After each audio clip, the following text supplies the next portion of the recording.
పెళ్ళైన దగ్గర నుంచి నన్ను బాధ పెడుతూనే ఉన్నారు. పిల్లల మొహం చూసి ఇన్నాళ్ళు మీతో కలిసి ఉన్నాను. ఇంకా మనసు చంపుకొని నేను మీతో బ్రతకలేను. ఈ ఇంట్లో ఒక్క నిమిషం కూడా నేను ఉండలేను. ఇప్పుడే వెళ్ళిపోతున్నాను, మళ్ళీ తిరిగి రాను. అమ్మా అమ్మా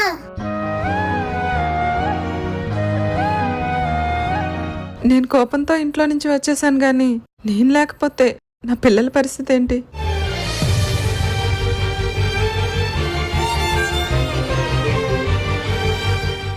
నేను బ్రతికుంటుండగా నా పిల్లలకు ఆ పరిస్థితి రానివ్వను.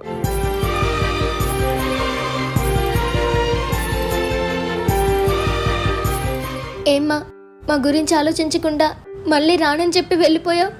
ఇప్పుడెందుకు తిరిగి వచ్చావు? మేము గుర్తొచ్చామా?